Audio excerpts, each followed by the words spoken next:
Mkuu wa Mkoa wa Dodoma Mheshimiwa Rosemary Senyamule amefanya ziara ya kikazi katika kiwanda cha kuchenjua dhahabu cha Eye of Africa Limited kilichopo eneo la Area C jijini Dodoma kwa lengo la kujionea namna shughuli za uchakataji wa madini zinavyofanyika. Ziara hiyo imefanyika kama sehemu ya majukumu yake ya kusimamia utekelezaji wa sera za serikali, kuhakikisha uzalishaji wa madini unazingatia viwango vya kitaalamu, usalama, ulinzi wa mazingira na kuongeza thamani ya rasilimali za taifa.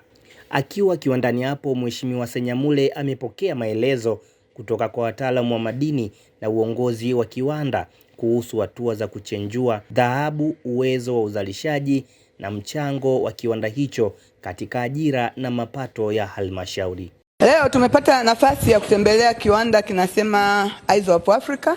ambacho kiko katika mkoa wa Dodoma, lakini kinafanya uchenjuaji wa hatua ya mwisho wa dhahabu, yani kwenye ule ubora wa mwisho au tunasema purity kubwa kabisa 99.5.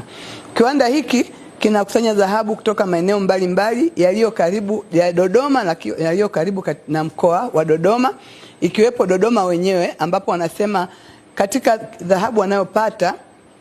25% takriban inatoka katika mkoa wa Dodoma, lakini nyingine inatoka katika mikoa ya Morogoro, Tanga, Singida na mikoa nyingine ya jirani. Jambo hili sisi limetufurahisha kwa mkoa wa Dodoma kwa sababu nyingi. Kwanza, tunajua kwa Dodoma tunao madini mengi na tumekuwa tukisema kuwa tuna madini ya aina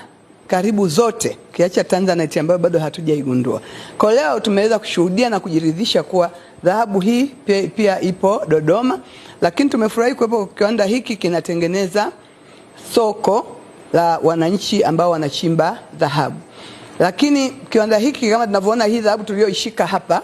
hii ni kwa ajili ya hifadhi ya dhahabu za Tanzania. Tumemsikia Mheshimiwa Rais akisema, tumemsikia Waziri wa Madini akisema, lakini tumemsikia Gavana Benki Kuu akisema kuwa sasa hivi Tanzania inahifadhi dhahabu, kitu ambacho hakikuweko kwenye historia huko nyuma, na jambo hili limekuwa na tija kubwa kabisa kwa nchi yetu, kwa sababu tunaona sasa kama ambao tunahifadhi hela, kumbe cash za noti za nchi mbalimbali na za Tanzania, sasa hivi kumbe dhahabu nayo unaweza ukahifadhi kama akiba ya nchi.